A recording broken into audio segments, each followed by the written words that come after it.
Yo, what is going on today, YouTube? Hope you guys are doing fantastic. Today's video is a little build guide for the 6 newest gods that have come out. Cupid, Iza, Khepri, Nem, Poseidon, and Thor. The 3 newest ones, and then the 3 from the patch before. I realize I haven't really done great build guides for characters, like actually they're like their best builds or very good builds for them.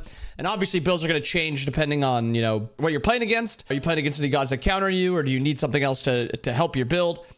I'm not going to consider that too much. I'm just going to give you some very good builds for every god, or their best builds in some scenario for every god. Hopefully this helps you guys out a lot. If you guys have any questions, comments about any other gods you want to see, if you just want like a rundown for every god very quickly, builds, stuff like that, let me know down below. But I hope you guys enjoy the video, and let's get into it.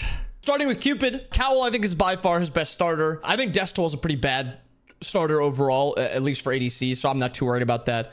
Des gloves, very good still. It's very cheap, 2350 for strength, lifesteal, flat pen. So it just gives you very good damage against other squishies, and also survivability against squishies and, you know, people that are diving you. Bracer, I think Bracer might be one of the most underrated items by gods that can play with intelligence, and they're also reliant on their auto attacks. I think that's Cupid to a T. It gives a little bit of cooldown, strength, attack speed, and then it makes your autos do a lot of damage.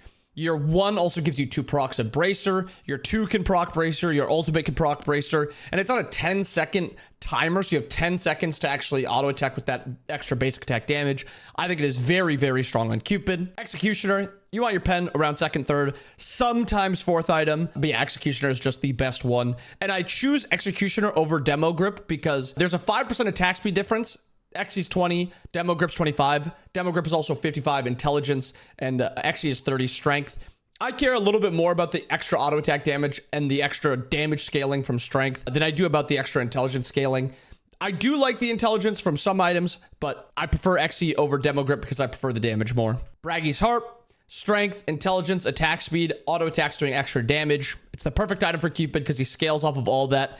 And he's not like an auto attack reliant character. You're going to see this build becomes like a really hybrid mix between both your abilities and your auto attacks. But I think Braggy's is OP for Cupid. Kin Size, again, you're an auto attack and you're an ability based character. I think this combines both of them very well. And then you round it out with Oathsworn Sword.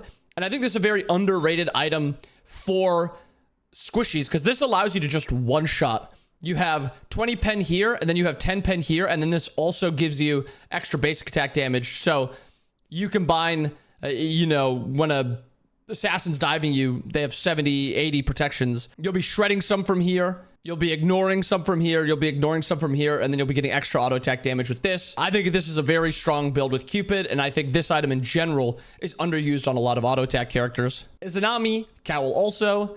Devs also, same reasons as Cupid. You just prefer the strength and the flat pen. Braggy's Harp. I like Braggy's earlier than I like Bracer for Izanami specifically. As you can see, the next 3 items are the same as Cupid, just flipped. It's because she's auto attack reliant. She's not as ability as reliant as Cupid is. So I flip them.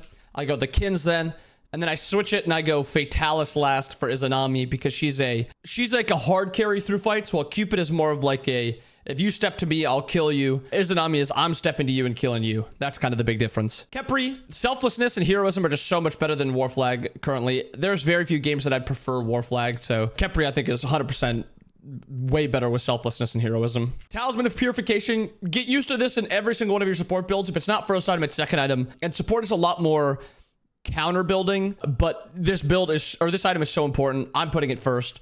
Second is Asar's Wings. I think this is a completely underrated item. It's statted very well. It's very cheap, and the passive is broken because it's not like you can only use it when you're slowed and it gives you immunity. No, it gives you just movement speed also. So if you're rotating to a team fight, this is on a 30-second cooldown. You can pop it while walking to the team fight and then be able to use it in the team fight also. And then I think the stats are good. Protections of both and health. I think it's a very underrated item. Spirit Robe. You've got a lot of health from Talisman and from Asar's Wings. Spirit's Robe, no cooldown on it. It's really good base protections, and then it's really, really good base protections, or really, really good protections when you get CC'd. I think Spirit's Robe is very OP. Xerxes Hexstone fills out that 3rd active, gives you another form of CC immunity, another dash. I think it's just very strong. The last 2 items are just items that are usually going to be good to build. Ruinous Ankh, anti-heal, obviously very good stats. And then Leviathan's Hide. There's a small issue that I have with current physical defense items where I don't think any of them are really that good. I think Glad's is good, but Khepri's not really proccing Glads very often or efficiently. Breastplate is too low protections, and the passive isn't that great. I think Leviathan's at least got a solid passive. The stats are fine. It's just hard to try to decide what physical defense item to go because I think a lot of them are rather weak. Nemesis, Boomba's hammer, no surprise there. I like Hydra's first on Nemesis. She's got such low cooldowns already that I don't think she's reliant on a cooldown item first. And I think both of the cooldown items have been nerfed now a few times and they don't feel that strong first. So I've been really liking Hydra's on her. Combine that with the Boomba's early game and you will one-shot an enemy. Thor spear, you proc it very easily with your 2 and then you auto attack, dash, auto attack, and you continue having one-shot potential getting into your second item. Third item, serrated, a little bit of trading potential. This allows Nem to kind of dash fully into the fight and then trade with your relic or with your abilities down through just getting a ton of strength and attack speed or lifesteal.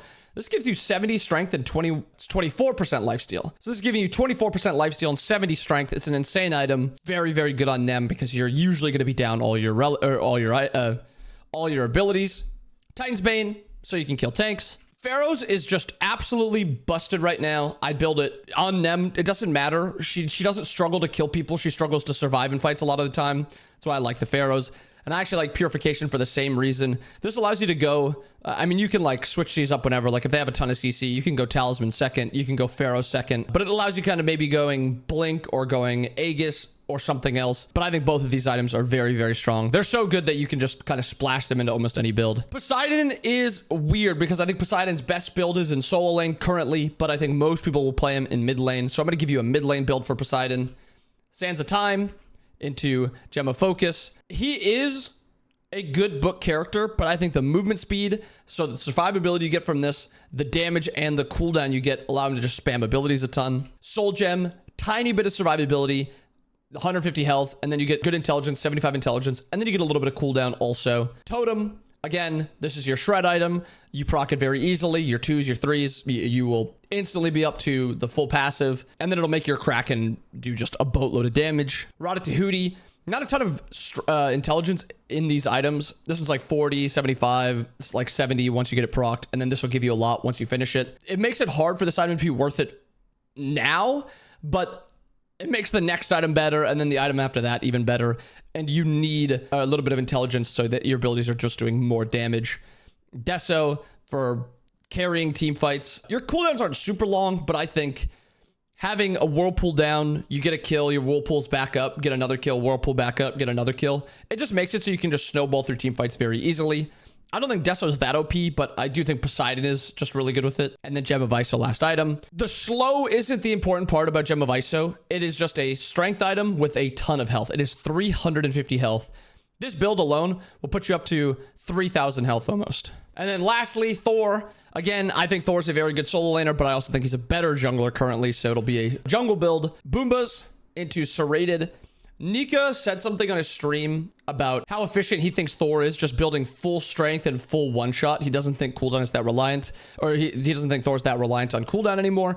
And looking through Thor's cooldowns, I mean, he is like kind of reliant on it, but it makes sense where you just go in, you one-shot, and then you get out. You don't really need to play through fights with like 6 hammers. You can just one-shot someone, and if they don't have beads or Aegis, like say they have beads, your damage is enough to one-shot with Aegis. If they don't have if they have Aegis and they have no beads, you just kill them before they can use their Aegis. So I like this build. Let me know what you guys think, if you think Thor is needing more cooldown in his build, but I think this is a really good one. Oathsworn Spear, more one-shot potential. Speaks for itself, kind of. Titan's Bane to kill tanks, Heartseeker to kill tanks, and it does damage to squishies. Not a ton, but still relevant. Pendulum Blade, I think this is where your cooldown's coming from. It's also a 55 strength item, so it's high strength, and it gives you a tiny bit of cooldown. And then it also gives you that passive where if you get, caught into a situation and your abilities are up in 4 seconds, you pop it, wait a second, and your abilities are back up. I think this is like the one item that makes up for not having a ton of cooldown. So I like Pendulum Blade here. And then 6th item, Crusher. Puts your pen up to 45%. It gives you more one-shot potential and a tiny bit of cooldown also on top.